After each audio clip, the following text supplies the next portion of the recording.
Welcome to my front doorstep. I'm getting a lot of cool questions lately, and I'm going to answer the 3 that I'm getting the most frequently in the last couple weeks. Let's do this. I want to talk about the first question that has been coming my way is I've been challenging my students to think about their mindset and how they approach their day-to-day.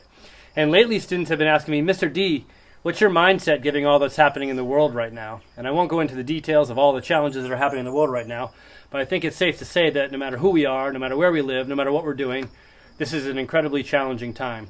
And I was recently reading a book written by this amazing author named Ryan Holiday, and he was talking about how human beings are bred for challenge. We have it in our blood to overcome the major challenges that come our way.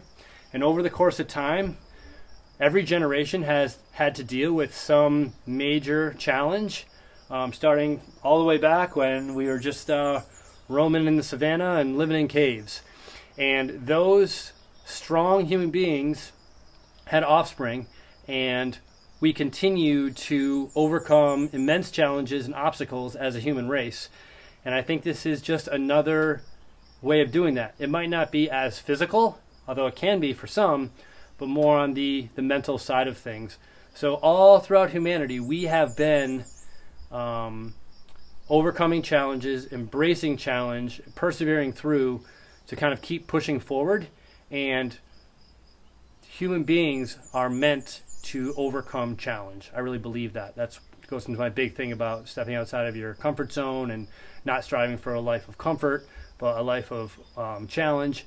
And I think all that's coming, at least my way, is incredibly challenging, but I know that in my blood, in my bloodline, I was meant to overcome challenge. So I think that that's my mindset, and I'm confident that we as a society can do that. I really am. So, in answering another specific question that I've been getting lately based on some of the posts that I've been putting up on Instagram, I had some students ask, Mr. D, when you say exercise is an endeavor that goes far beyond the physical, what exactly do you mean by that? And I think that's an amazing question. Thanks for submitting that. And I think that answer is probably different for everybody. But for me, I think aside from all the science that shows the more we exercise, the healthier our body and mind are, the more we can deal with the stress and anxieties that come in our life, the more we can persevere through the obstacles and challenges that present themselves in our life. All that science aside, for me, kind of comes down to discipline is freedom. And by that I mean, if I am willing to put myself through a physical challenge each day without anybody telling me I have to, without anybody telling me it's something I must do, there comes a point in every workout, if I'm pushing myself with a level of intensity that enhances my fitness, that I'm kind of faced with a decision to keep pushing or to let up. And maybe with a lift, that's that sticking point. If you lift, you know what I'm talking about, like pushing through that sticking point of the squat or the bench press, or in a metabolic conditioning workout, when you start to get tired and you know you can slow down. But continuing to push and persevere, I think really enhances the strength of my mind and my body, and to stay disciplined, to not only kind of get into the workout or start the workout on my own, but to continue to push in a way that enhances my fitness.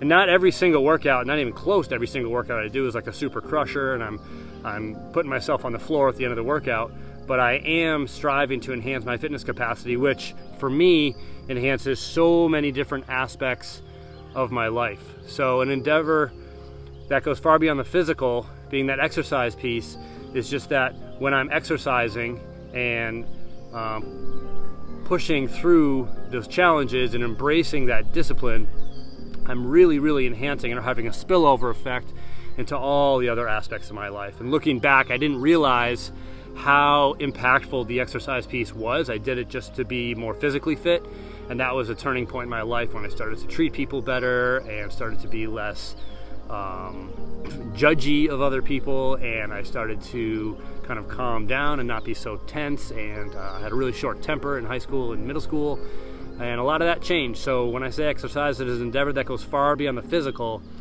for me, it changed every aspect of my life, and I think it's done it profoundly in many, many positive ways.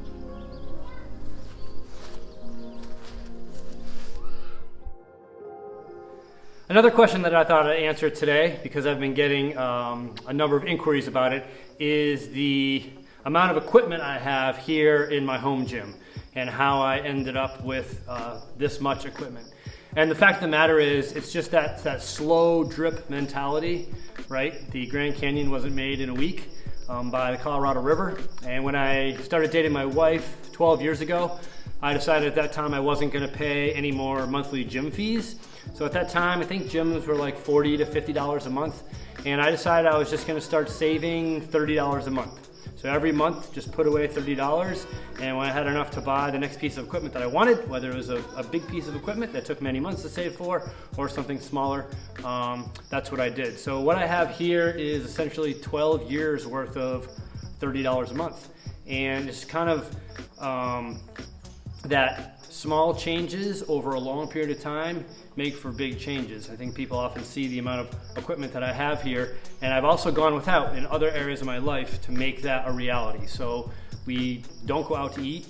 I only get 2 haircuts a year. I've never bought a cup of coffee in my life. I don't drink alcohol, don't really go out and spend money on entertainment at all.